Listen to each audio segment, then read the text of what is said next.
لبيك اللهم لبيك لبيك لا شريك لك لبيك إن الحمد والنعمة لك والملك لا شريك لك لبيك اللهم لبيك لبيك لا شريك لك لبيك إن الحمد والنعمة لك والملك لا وقال رسول الله صلى الله عليه وسلم والحج المبرور ليس له جزاء إلا الجنة أو قال كما عليه الصلاة والسلام.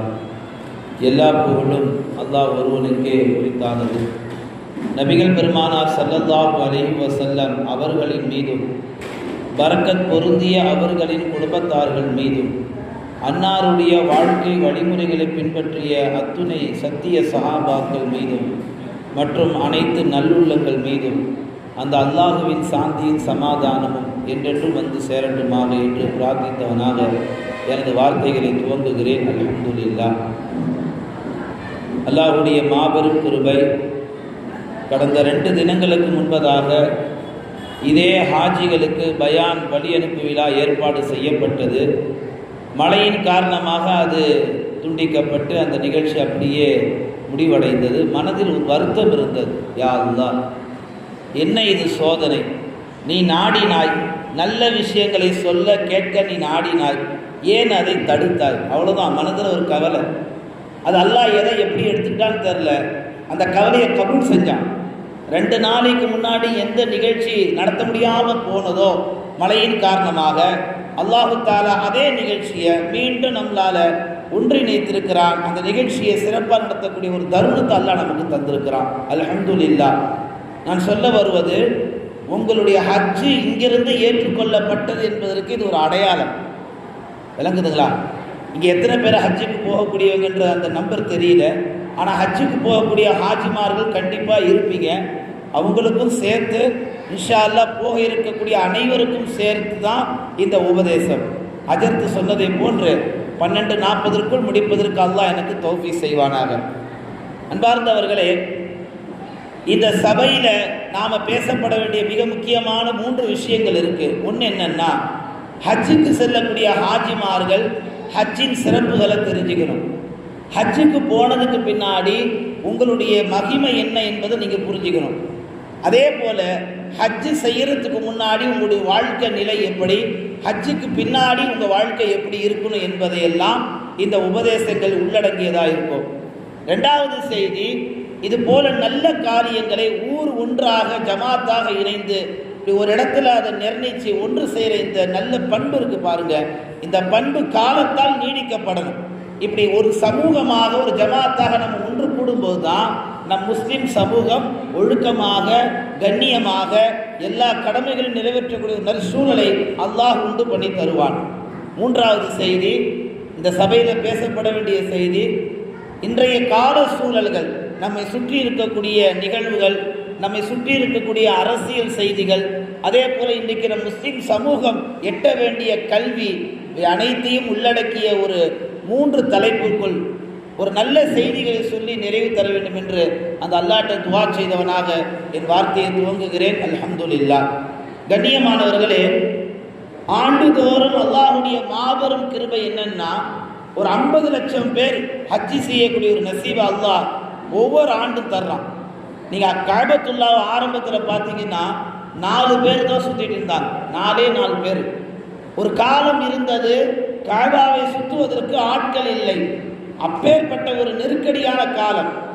ஆனால் இப்ராஹிம் நபியுடைய கவலை, முகமது நபியுடைய தாவா உழைப்பு, சஹாபாக்களுடைய ஈமானுடைய உழைப்பு, இதற்கெல்லாம் ஒரு பெரிய பலன் என்ன தெரியுமா? இன்னைக்கு நீங்கள் யூடியூப்பில் தட்டினாலும் சரி, அல்லது லைவாக நேரில் போய் பார்த்தாலும் சரி, ஒரு நபர் அல்ல, பல லட்ச நபர்கள், ஏறக்குறைய 50 லட்சத்துக்கு மேற்பட்ட மனிதர்கள், ஆண்களும் பெண்களும் அந்த கஅபாவை தவாஃப் செய்யக்கூடிய, சுற்றி வரக்கூடிய ஒரு நல்ல ஒரு காட்சியை இன்றைக்கு நம்மளால் பார்க்க முடியுதுன்னா, இது அல்லாஹு தஆலா இப்ராஹிம் நபியுடைய வேலையை கபூல் செய்ததற்கு அடையாளமாக இருக்கிறது. அந்த அடிப்படையில் எனக்கு கொடுக்கப்பட்ட நிமிடமே 40 நிமிடங்கள் தான். இன்ஷா அல்லாஹ் அதுக்குள்ளே பேச முயற்சி செய்கிறேன். அன்பார்ந்தவர்களே, நம்ம ஊர்ல இந்த வருஷம் ஹாஜிக்கு போகக்கூடிய ஹாஜிமார்கள் முக்கியமா உள்ளத்துல பதிய வைக்க வேண்டிய ஏராளமான செய்திகள். அதுல முக்கிய செய்தி என்னன்னா, ஹாஜிகளே நீங்கள் கொஞ்சம் நில்லுங்கள், கொஞ்சம் கவனியுங்கள், நான் சொல்வதை காது கொடுத்து கேளுங்கள். ஹாஜிகளே, நீங்கள் சாதாரணமானவர்கள் அல்ல, நீங்கள் அல்லாஹுடைய விருந்தாளிகள், அல்லாஹுடைய அழைப்பை ஏற்ற மெஹமான்கள் என்று நபிகள் நாயகம் ஸல்லல்லாஹு அலைஹி வஸல்லம் அவர்கள் சொல்லி காமிப்பார்கள். எந்த அளவுக்கு என்றால், ஹாஜிகள் உறுதியாக இருந்தால்தான் எல்லா அமல்களையும் உறுதியாக செய்ய முடியும். நீங்க சாதாரணமாக நினைக்காதீங்க, ஹஜ்ஜையும் உம்ராவையும் அவ்வளோ சர்வ சாதாரணம் கிடையாது. ஹஜ்ஜுக்கும் உம்ராவுக்கும் போவதற்கு முதல்ல நசீபு வேணும். அந்த நசீபை அல்லாஹ் உங்களுக்கு தந்திருக்கிறான்னா நீங்க கண்டிப்பா அல்லாஹ்வுக்கு 2 ரக்காயத்து சுக்ரியா நஃபில் தொழுணும். இது வரைக்கும் ஹஜ்ஜுக்கு போறவங்க அந்த நசீபை அடைஞ்சி அல்லாஹ்வுக்கு நன்றி செலுத்தலன்னா கூடிய விரைவில் ஹஜ்ஜுக்கு போறதுக்கு முன்னாடி 2 ரக்காயத் தொழுது அல்லாஹ்வுக்கு சுக்ரியா செய்யுங்க. அல்லாஹ் குர்ஆன்ல பேசுவான், எனக்கு நன்றி செலுத்தினால் உங்களுக்கு நான் அதிகமாக்கி தருவேன். அன்பார்ந்தவர்களே, இப்படி ஹஜ்ஜுக்கு போகக்கூடிய ஹாஜிமார்கள் உறுதியா இருக்க வேண்டும். என்ன உறுதி? இன்ஷா அல்லாஹ் என் சொந்த தாயகத்திலிருந்து நான் புறப்படக்கூடிய நான் மீண்டும் இதே தாயகத்தில் நான் வந்து கால் வைக்கின்ற வரைக்கும் தவக்கல்து அலல்லாஹ், எது நடந்தாலும் பரவாயில்லை. ஆஜிகள் முதல்ல உள்ளத்தில் என்ன கொண்டு வரணும்? தவக்கல்து அலல்லாஹ், அல்லாஹ் ஒருவனே போதுமானவன், அவன் மீதே நம்பிக்கை வைக்கிறேன், அவனே எனக்கு போதுமானவன் என்று அந்த ஈமானிய வார்த்தையை ஒவ்வொரு ஹாஜியாகிய ஆண்களும் பெண்களும் கட்டாயமாக சொல்ல வேண்டிய தருணத்தில் நாம் இருந்து கொண்டிருக்கிறோம். நீங்கள் சாதாரணமானவர்கள் அல்ல, அல்லாஹுடைய அழைப்பை ஏற்ற விருந்தாளிகள் என்றார்கள் கண்மணி நாயகம் ஸல்லல்லாஹு அலைஹி வஸல்லம் அவர்கள். ஒரு ஹாஜிக்கு அல்லாஹ் எப்போ தெரியுமா அந்த ஹஜ்ஜுடைய நசீபை தர்றான்? நம்ம நல்லா கவனிக்கணும். யார் ஈமான்ல முழுமை அடைந்தார்களோ, லா இலாஹா இல்லல்லாஹ் முஹம்மது ரசூலுல்லாஹ், இந்த நசீபை அடைஞ்சிட்டிங்கன்னா அடுத்த நசீபை 5 வேளை தொழுகிற பாக்கியம் அல்லாஹ் அதை கொடுப்பான். எப்போ 5 வேளை தொழுகிற பாக்கியத்தை அல்லாஹ் நமக்கு கொடுத்துட்டானோ அடுத்த நசீபு ஆண்டுக்கு ஒரு முறை 30 நாள் நோன்பு நோக்கிற பாக்கியம். எப்போ 30 நாள் நோன்பு நோற்பது நாம அல்லாஹ்வுக்காக வேண்டி நாம அந்த அமலை செஞ்சிட்டோமோ அடுத்து அல்லாஹ் செல்வம் தந்திருந்தா ஏழைகளுக்கு ஆண்டுக்கு ஒரு முறை ஜகாத்து கொடுக்கிற பாக்கியம். எப்போ நாம ஜகாத்தை அல்லாஹ்வுக்காக முழுமையாக அதை நிறைவேற்றிட்டோமோ அடுத்து 5வது அல்லாஹ் தர்ற பாக்கியம் தான் ஹஜ்ஜுடைய பாக்கியம். நீங்க நல்லா நுட்பமாக கவனிங்க. ஒரு ஈமான்ல உயர்ந்தவராக இருப்பார், தொழுகையில நிறைவு செய்திருப்பார், அதே போல 30 நோன்புகளை நோற்று இருப்பார், ஆனால் ஜகாத்து கொடுக்கிற வசதி இருக்காது, ஆனா ஹஜ்ஜுக்கு போயிருப்பார். ஜகாத்து கொடுக்கிற அளவுக்கு அவருக்கு பொருளாதாரம் இருக்காது, ஆனா ஹஜ்ஜுக்கு போயிருப்பார். நாம கவனிக்கணும், ஜகாத் சொந்த உழைப்புல தரணும், திருடி தரக்கூடாது, திருட்டு பணத்துல தரக்கூடாது. ஆனா ஜகாத்து தரத்துக்கு பொருளாதார வளர்ச்சி இல்லாட்டாலும் 3 கடமையை தொடர்ந்து அடுத்தடுத்து அவர் நிறைவேற்றதுனால பொருளாதார வளர்ச்சி எட்டாததுனால அடுத்த கடமைக்கு அல்லாஹ் அவருக்கு தள்ளிட்டான். அந்த வளர்ச்சி எப்போ வருதோ அவர் ஜகாத்து கொடுப்பார். அது வரைக்கும் அவர் ஜகாத்து கொடுக்காம இருக்கட்டும். அதற்காக வேண்டி ஜகாத்து கொடுத்தாதான் ஹஜ் என்பதற்காக வேண்டி அல்லாஹ் அவரை ஜகாத்து கொடுக்கல, நீ ஹஜ்ஜுக்கு போகக்கூடாதுன்னு சொல்லி அந்த ஒரு சாதாரண மனிதருக்கு அல்லாஹ் அந்த நசீபை தராம இல்லை. நீங்க எத்தனையோ பேரை பார்க்கணும், ஹஜ்ஜுக்கு போற ஹாஜிமார்களை சாப்பாட்டுக்கு வழி இருக்காது, கஷ்டப்படுவாங்க, ரொம்ப சிரமப்படுவாங்க, வாழ்வாதார சிரமமா இருக்கும், ஆனா அவங்களுக்கு ஹஜ்ஜி நசீபா இருக்கும். அப்படிப்பட்டவர்கள் நாம கவனிச்சு பார்க்கும் பொழுது அல்லாஹ் ஒவ்வொரு கடமையில நாம வென்று வந்ததுனால இந்த ஹஜ்ஜை அல்லாஹ் தஆலா நமக்கு நசீபாக்கி தந்திருக்கிறான்.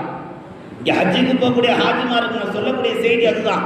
நீங்க கலிமால உறுதியா இருந்திருக்கிறீங்க, 5 வேளை தொழுகையில உறுதியா இருந்திருக்கிறீங்க, 30 நோன்பு நிறைவேற்றுவதில் உறுதியா இருந்திருக்கிறீங்க, ஜகாத்தை கொடுப்பதில் உறுதியா இருந்திருக்கிறீங்க. அதனால தான் அல்லாஹ் தஆலா உங்களுக்கு ஹஜ்ஜையும் அல்லாஹ் நசீபாக்கி இருக்கிறான். இப்பொழுது நீங்க செய்ய வேண்டிய ஒரு உன்னதமான ஒரு செயல் என்ன தெரியுமா?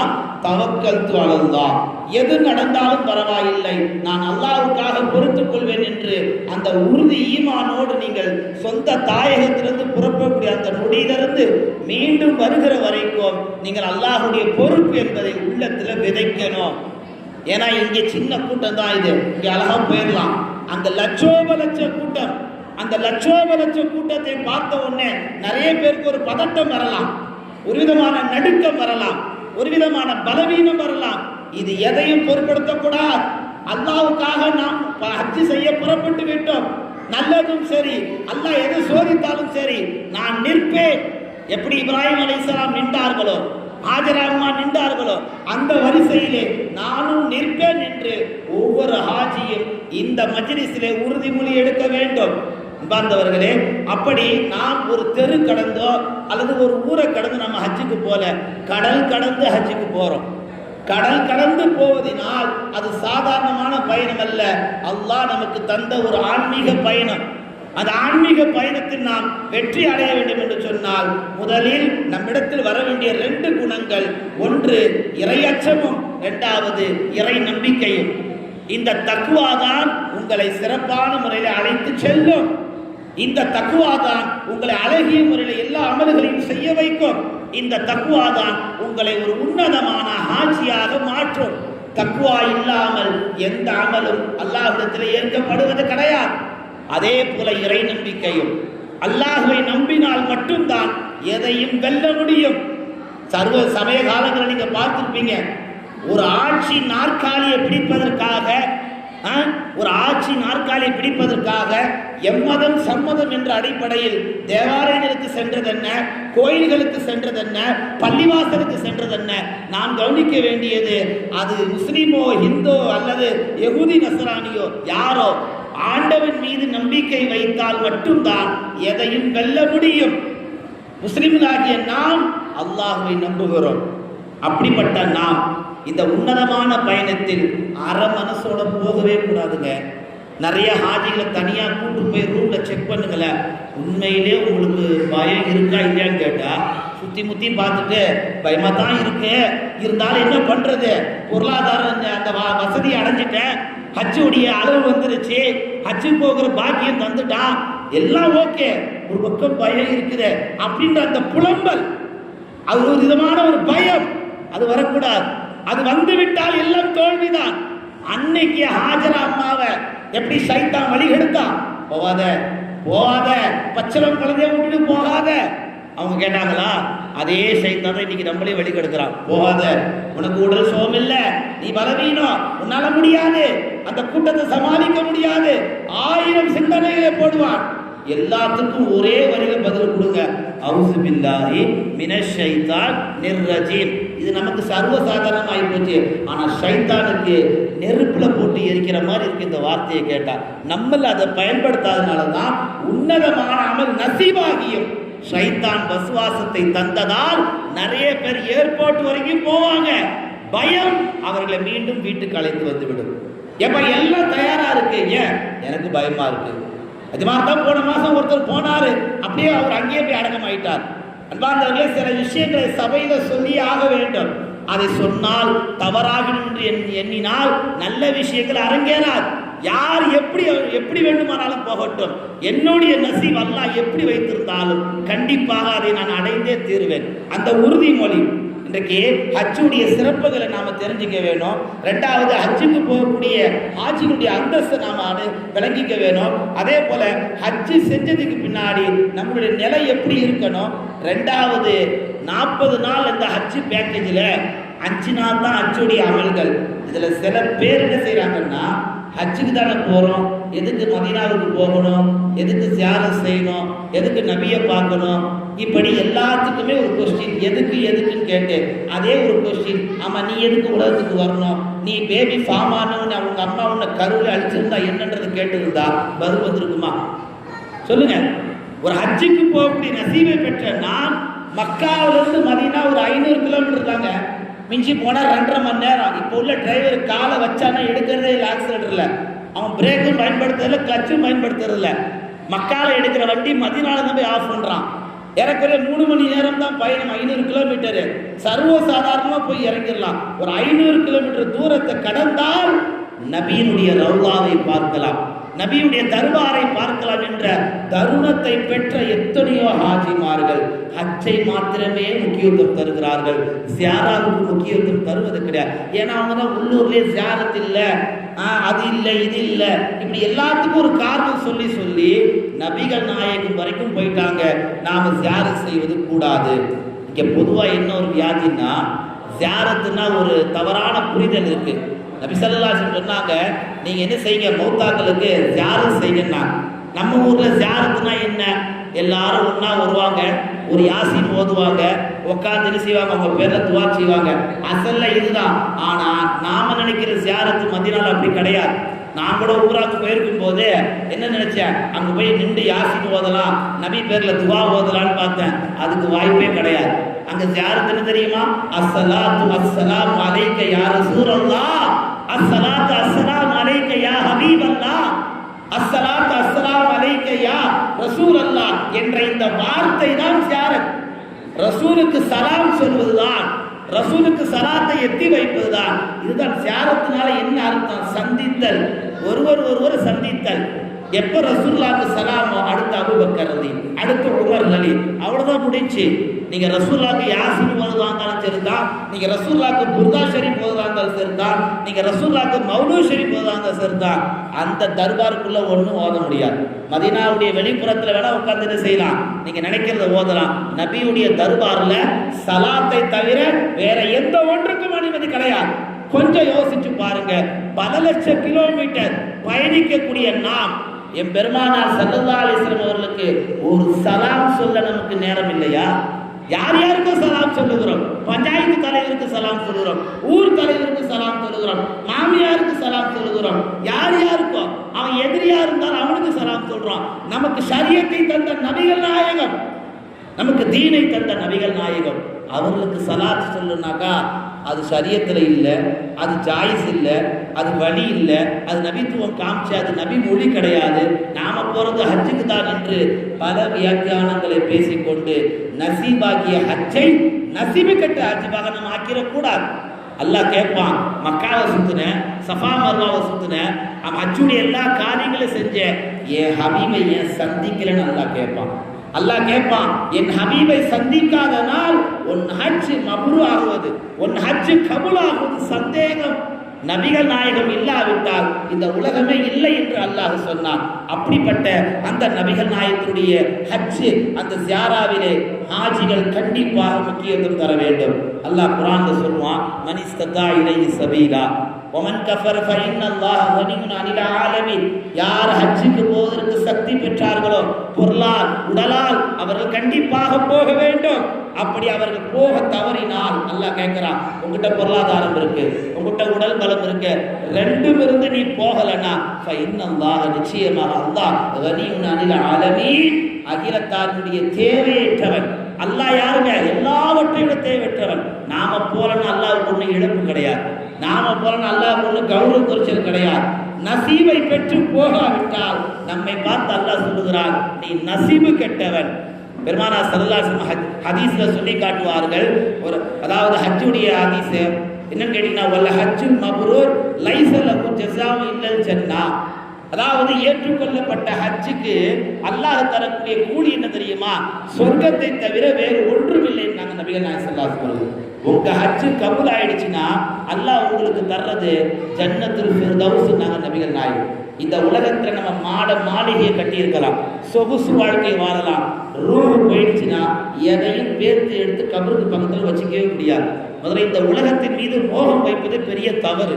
உலகத்தில் அல்லாஹ் தௌலத்தை தந்தான், வாழ்க்கையை தந்தான், அனுபவிங்க, அதற்கு நன்றி செலுத்துங்க. இதுதான் நிரந்தரம் என்று வாழ்ந்தால் எதையும் கபருக்கு பேர்த்து எடுத்துட்டு போக முடியாது. நாம கபருக்கு கொண்டு போவது நம் நன்மைகளை மாத்திரம்தான்.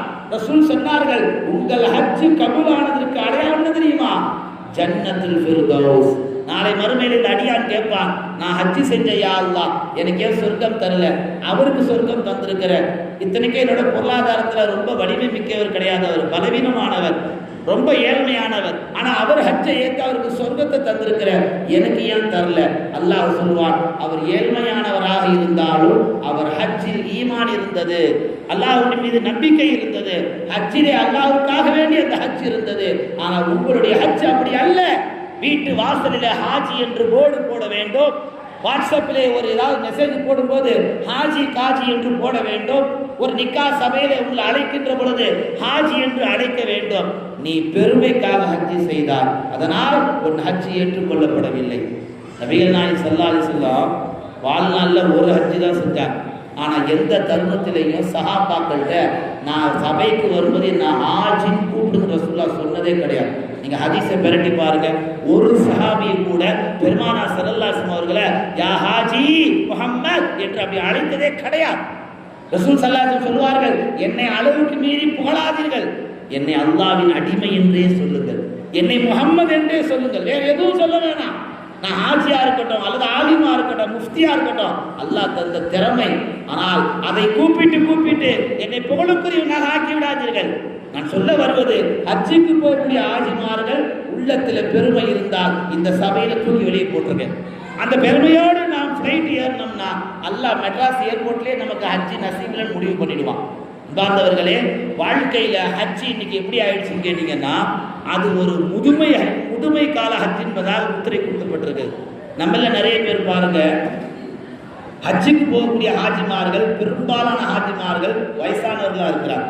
60லேருந்து 70க்கு மேல உள்ள ஹாஜிமார்கள் தான் இருக்கிறாங்க. இன்னும் அந்த பழக்கம் எல்லா ஊர்லயும் இருக்கு. அது யாருக்கு முத்திரன்னு தெரியல.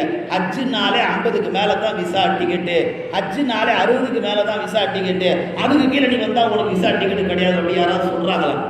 ரசூல் ஸல்லல்லாஹு அலைஹி வஸல்லம் சொன்னாங்க, உங்களுடைய 5 கடமைகளில் முதல் கடமை ஈமான் கலிமா என்றால், 5வது கடமை ஹஜ். அதை நிறைவேற்றக்கூடிய ஆற்றல், அதை நிறைவேற்றக்கூடிய உடல் பலம், பொருளாதாரம் உங்கள் இளமையில் இருந்தால் இளமையை பயன்படுத்திக் கொள்ளுங்கள் என்றார்கள் பெருமானார் ஸல்லல்லாஹு அலைஹி வஸல்லம். நான் இது சும்மா சொல்லல. ஒவ்வொரு ஹாஜியும் தவாஃப்ல கஷ்டப்படுறான் தெரியுங்களா? காபாவை 7 வாட்டி சுத்தணும், சஃபா மர்வா 7 வாட்டி ரவுண்ட் அடிக்கணும். இந்த 2 முடிக்கிறதுக்குள்ள பெரிய பாடு. முஸ்தலிஃபாவுல, ஹரம்ல, மினாவுல, அரஃபாவுல, பட்ட வெயில்ல, கொளுத்துற வெயில்ல, எவ்வளவு பெரிய ஹாஜியா இருந்தாலும் சரி, அங்க எந்த ஒரு விதமான ஒரு சொகுசும் கிடையாது. எவ்வளவு பெரிய ஹாஜிய பணக்காரனா இருந்தாலும் சரி, அரஃபாவுடைய நாள்ல பரதேசியாகத்தான் இருக்க வேண்டும். அல்லாஹ் சொல்வது, நீ கோடீஸ்வரனாகவே இரு, என்னிடத்தில் வருகின்ற பொழுது முசாஃபிராகவா. அந்த கடும் வெயிலில் நாம் அல்லாஹ்வுக்காக செய்யக்கூடிய அந்த தியாகம் இருக்க, அதுக்கு முதுமை நமக்கு ஒத்துழைப்பு தராது.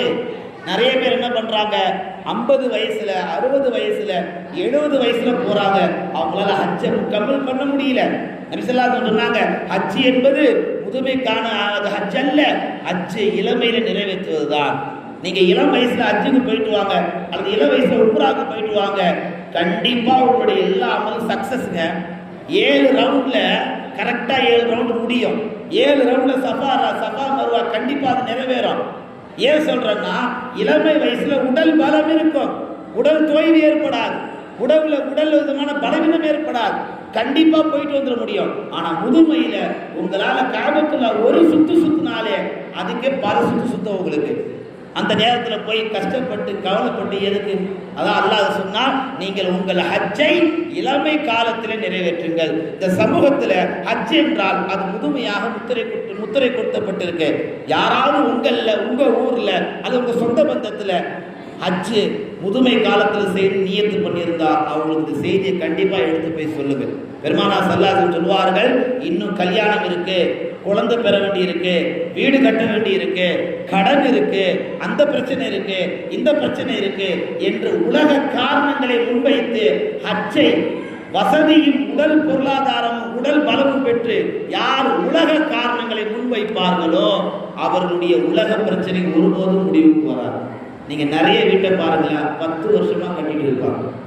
இனி நிறைய பள்ளியாசல பாருங்களேன், பல வருஷமா நாங்கள் அல்லாவுடைய பள்ளியை கட்டுறோம், கட்டுமான பள்ளிக்கு உதவி செய்ய தொடர்ந்து ஒரே பள்ளிக்கு வசூல் வந்துகிட்டே இருப்பாங்க. ஒரு பொம்பளை பிள்ளை தான் 5 வருஷமா மாப்பிள்ளை பார்த்துட்டு இருப்பாங்க. ஒரே ஒருத்தர் தான் அந்த நோய்க்கு மருந்துக்கு, அந்த நோய்க்கு தீர்வே கிடைக்காது. துனியாவுடைய பிரச்சனை நீண்டு கொண்டே இருக்கும். ஹஜ்ஜுக்கு பொருளாதாரம் உடல் பலம் பெற்றிருந்தால் அந்த 2ஐயும் பெற்றுக்கொண்டு அந்த காபாவுக்கு முன்னால், யா அல்லாஹ் என் வீட்டு வேலை முடிய வேண்டும், யா அல்லாஹ் என் பாப்பா அம்மாவுக்கு உடல் சுகம் இல்லாமல் இருக்கு, ஆரோக்கியம் அடைய வேண்டும், யா அல்லாஹ் நான் பெற்ற பிள்ளைக்கு வரன் அமையவில்லை, நல்ல வரன் அமைய வேண்டும் என்று அல்லாஹ்வுக்காக நீங்கள் சேர்த்த பொருளாதாரத்தை, உங்கள் உடல் வலிமையை முதலில் ஹஜ்ஜுக்கு செலவு செய்து உங்கள் தேவைகளை, உங்கள் துனியாவுடைய ஹாஜத்தை எந்த காபாவுக்கு முன்னால் துவா கேட்டால் துவா அங்கீகரிக்கப்படும் என்று நபிமாருடைய வாக்கு இருக்கோ, அல்லாஹ்வுடைய வாக்கு இருக்கோ, அந்த துவா கண்டிப்பாக கபூலியத்து ஆகும்.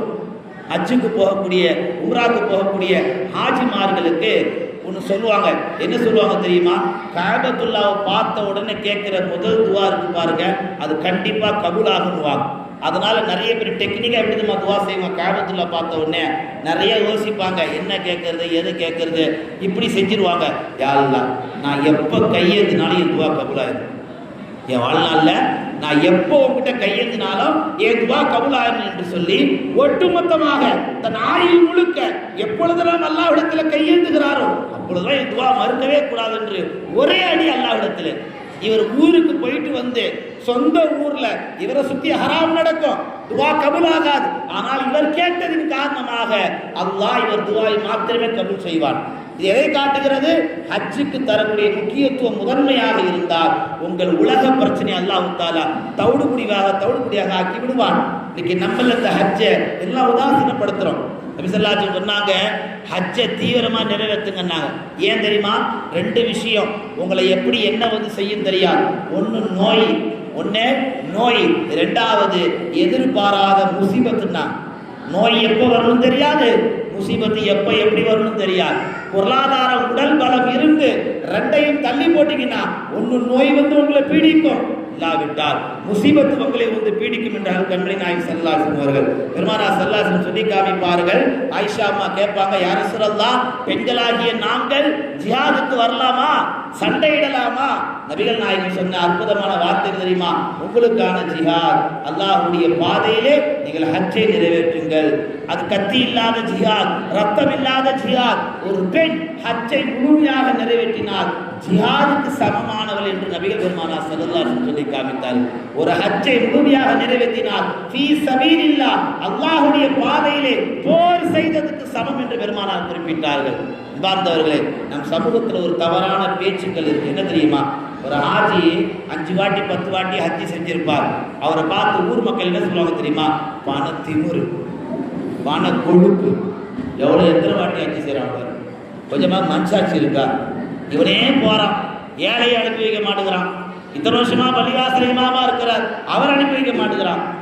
இப்படி நிறைய பேர் செய்வாங்க. பல வாட்டி ஹஜ்ஜுக்கு போனவர்களை தவறுதலாக பேசுகிறார்கள். முதல்ல அதை நிப்பாட்டணும். ஏன் தெரியுமா? நபிகள் நாயகம் ஸல்லல்லாஹு அலைஹி வஸல்லம் சொல்லி காமிப்பார்கள், இப்ராஹிம் அலைஹிஸ்ஸலாம், இஸ்மாயில் அலைஹிஸ்ஸலாம் காபாவை கட்டி முடிச்சிட்டு அல்லாஹ்ட்ட என்ன துஆ கேட்டாங்க? இந்த பணியை ஏற்றுக்கொள். அல்லாஹ் என்ன சொன்னா? அது கபூல் ஆயிடுச்சு. ஒட்டுமொத்த உலக மக்களுக்கு இந்த காபாவுக்கு வருவதற்காக அழைப்பு கொடுங்கட்டான்.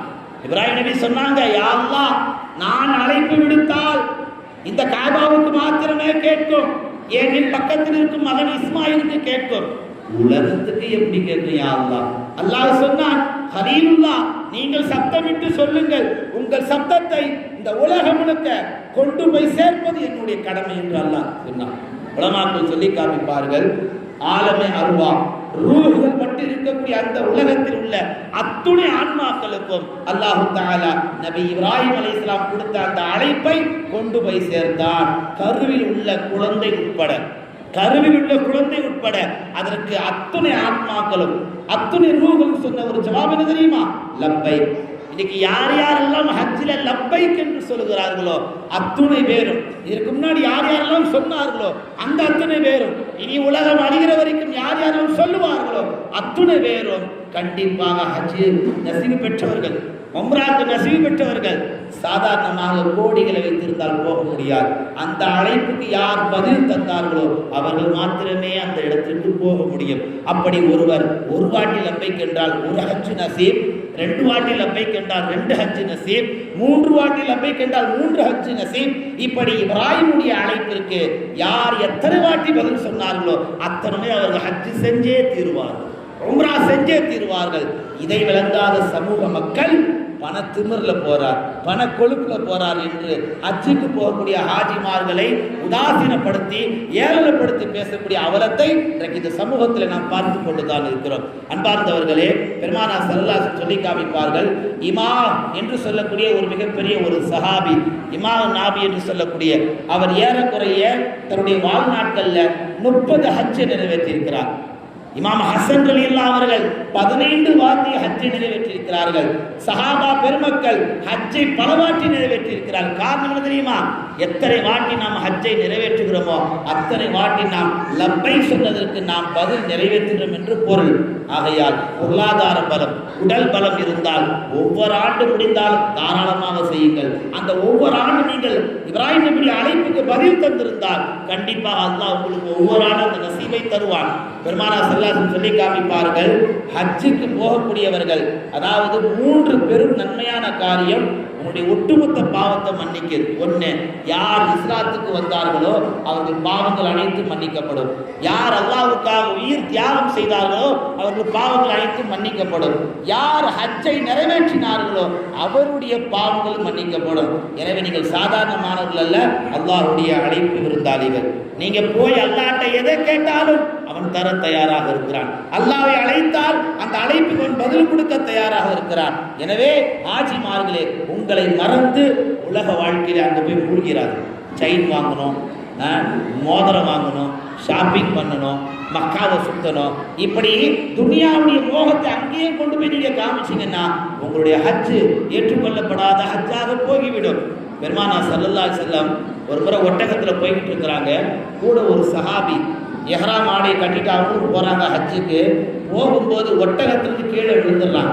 கீழே விழுந்த உடனே அந்த சஹாபிக்கு கழுத்து முறிவு ஏற்பட்டு மௌத்தா போயிடுறாங்க. நபிகள் நாயகம் ஸல்லல்லாஹு அலைஹி வஸல்லம் சொன்னாங்க, அந்த சஹாபியை குளிப்பாட்டாதீங்க, சாதாரண தண்ணீரில் குளிப்பாட்டாதீங்க, இலந்தை நீரால் அவரை தண்ணீர் தெளித்து குளிப்பாட்டி அவர் ஆடையை செய்ய அப்படியே விட்டுடுங்க. எஹ்ராம் ஆடையோடு, எந்த எஹ்ராம் ஆடையில் மௌத்தா போனாரோ அதே எஹ்ராம் ஆடையோடு அவர் அப்படியே கொண்டு போய் அடக்கம் செய்யுங்க. நறுமணம் பூசாதீங்க, தலையை மூடாதீங்க. இந்த இடத்துல ஒரு விஷயத்தை நம்ம ரொம்ப நுட்பமாக கவனமாக யோசிக்கணும். நம்மள நிறைய பேர் தலையில் தொப்பி இல்லாமல் தொழுகிறாங்க, தலையில தொப்பி இல்லாம தொழுறாங்க. காரணம் கேட்டா ஹரம்ல தொழுறாங்க. ஹரம்ல தொழுறாங்க தான். ஹரம்ல திருநா கை வெட்டுவாங்க. நம்ம ஊர்ல வெட்டினா விட்டுருவாங்களா சொல்லுங்க? ஹரம்ல ஒரு தப்பு பண்ணா உடனே தண்டனை நிறைவேற்றுவாங்க. நம்ம ஊர்ல சாத்தியப்படுத்த முடியுமா? இந்தியாவில் ஹரம்ல செய்யறாங்கன்னு சொல்லி நிறைய பேர் நம்மள ஆண்கள் என்ன செய்யறாங்க, தொழுகைக்கு தலையில தொப்பி போடுறது இல்லை. சஜிதா செய்கிற பொழுது 7 உறுப்பு தரையில படணும். அதுல 1 நெத்தி. நம்ம ஆளுங்க நிறைய பேர் முடி இது வரைக்கும் வச்சிருக்கிறாங்க. அந்த முடியில போய் சஜிதா செய்யறாங்க. தொழுகை எப்படி கூடும்? தொழுகை எப்படி ஜாயிஸ் ஆகும்? அப்ப நம்மள நிறைய பேர் தலையில தொப்பி போடாம தொழுதுட்டு இருக்கிறாங்க. பெருமானார் சொன்னாங்க, அந்த சஹாபி அவர் இறந்து விட்டார், அந்த எஹ்ராம் ஆடையோடு அவரை தஃபன் செய்யுங்கள், கஃபன் செய்யுங்கள், அவர் தலையை மூடாதீங்கன்னா. பொதுவாக நம்ம ஊரில் யாராவது மைத்தாயிட்டா ஆண்கள் என்று நம்ம பார்த்துருப்போம். என்ன செய்வோம்? கடைசி இதார் பார்க்கறோம்னா வாங்க எல்லாரும் பாருங்க, எல்லாம் பார்த்து முடிச்சு என்ன செய்வாங்க, முகத்தை மூடுவாங்களா இல்லையா? ஏன் நீ ஒரு நல்ல ஒரு எதிர்மறை சிந்தனை கொண்ட தவி ஜமாத்தா இருந்தால் சொல்ல வேண்டியது தானே. என்ன சொல்லலாம்? நான் தொப்பி போடாம தான் தொழுதேன், நான் இப்போ மௌத்தா போயிட்டேன், அதனால என்னை தலையை கம்ப்ளீட்டாக மூடாம கொண்டு போங்க. நான் தொப்பி போடாம தான் தொழுதேன், என்னை கபருக்கு எப்படி எடுத்துட்டு போங்க, தலையை மூடாம எடுத்துட்டு போங்க என்று சொல்லலாம் அல்லவா? அப்படி சொன்னால் அது ஏற்றுக்கொள்ளப்படுமா? தலையை மூடாம அனுப்புற ஒரு சலுகை ஹஜ்ஜில மௌத்தா போற ஒரு ஹாஜிக்கு மட்டும்தான். உலகத்துல வேற யார் எந்த நிலையில மௌத்தா போனாலும் முகத்தை மூடி தலையை மூடினா கபர்ஸ்தானுக்கு கொண்டு போகணும். இதான் இஸ்லாத்துடைய ஷரியத். இப்படி ஷரியத்தை நாம ஒண்ணுமே விளங்கிக்காம அவர் சொன்னார் இவர் சொன்னார். முதலில் நீ ஆய்வு செய்தாயா? நபிகள் நாயகம் ஸல்லல்லாஹு அலைஹி வஸல்லம் 5 அடிக்கு தொப்பி போட்டிருந்தாங்க. எத்தனை அடிக்கு? 5 அடி உயரம். நாமெல்லாம் சின்ன தொப்பி போடுறோம். ரசூலுல்லாஹ் 5 அடியில தொப்பி போட்டாங்க. தலப்பா அதை விட பெருசா இருக்கும். எத்தனையோ போர்ல நபிகள் நாயகம் தலப்பாவோடு சண்டை போட்டிருக்கிறாங்க. நம்மள நிறைய பேர் தொழுகை விஷயங்களை எவ்வளவு அலட்சியப்படுத்துறோம். நான் சொல்ல வருவது, ஒரு ஹாஜி ஹஜ்ஜில மௌத்தா போயிட்டார்னா அவர் தலையை மூடக்கூடாது, அவர் முகத்தை மூடக்கூடாது, நறுமணம் பூசக்கூடாது. ஏன்? அவர் அப்படியே மறுமையில் எழுப்பப்படுவார். அதுவரை அவர் உடல் அப்படியே பாதுகாக்கப்படும். இந்த சிறப்பெல்லாம் யாருக்கு? ஒரு ஹஜ்ஜுக்கு போகக்கூடிய ஹாஜிக்கு தான். அந்த ஹாஜி அல்லாஹ்வை நம்பியவராக இருக்க வேண்டும். அந்த ஹாஜி ஈமானுடையவராக இருக்க வேண்டும். ஹஜ்ஜை மாத்திரமே உள்ளத்தில் நியத்து வைக்க வேண்டும். இப்படி இருப்பவருக்கு தான் இந்த சிறப்பு என்று பெருமானார் குறிப்பிட்டார்கள். யார் காபத்துல்லாஹ்ல 2 ரக்காத்து தொழுறாங்களோ, தொழுது யார் துவா கேட்கிறாங்களோ அந்த துவா ஏற்கப்படும். யார் ஹஜ்ஜுக்கு போயிட்டு மீண்டும் தாயகம் வர்றாங்களோ அன்றைக்கு பிறந்த பாலகன் என்று நபிகள் பெருமானார் ஸல்லல்லாஹு அலைஹி வஸல்லம் சொன்னார்கள். 60 வயசுல ஹஜ்ஜுக்கு போறோம், 50 வயசுல ஹஜ்ஜுக்கு போறோம், 7 வயசு கழிச்சிருங்க, 43 வருஷம் செஞ்ச பாவத்தை ஒரு ஹஜ்ஜு டோட்டலா அது அழிக்குதுன்னா இந்த ஹஜ்ஜை நாம எப்படிங்க கையாளணும்? இந்த ஹஜ்ஜில் நாம எப்படிங்க தக்வாவோட இருக்கணும்? அன்பார்ந்தவர்களே, பெருமானார் சொன்னார்கள், யார் ஹஜ்ஜை நிறைவேற்றுவதற்காக தங்கள் சொந்த தாயகத்திலிருந்து புறப்படுகிறார்களோ அவர்கள் மீண்டும் வரும் வரைக்கும் அல்லாஹ்வுடைய பாதுகாப்பில் இருக்கிறார்கள். நீங்க போறது சாதாரணமான பூமி அல்ல. 70க்கும் மேற்பட்ட நபிமார்கள் ஹரம்ல அடக்கம் செய்யப்பட்டிருக்கிறார். சம்சம் கிணற்று அருகில் 70க்கும் மேற்பட்ட நபிமார்கள். நாம செய்யற தவாப் அந்த சுத்து வட்டத்திலேயே 70க்கும் மேற்பட்ட நபிமார்கள் கபர்கள் இருக்கிறது. அப்படிப்பட்ட நபிமார்கள் வாழ்ந்த அந்த புண்ணிய பூமியில நாம கால் வைக்க போறோம். நம்முடைய நியத்து எப்படி இருக்கணும்? தூய்மையானதாக, சுத்தமானதாக இருக்க வேண்டும். இமாம் அபூ ஹுரைரா ரலியல்லாஹு அவர்கள் அறிவிச்சு கொடுப்பாங்க.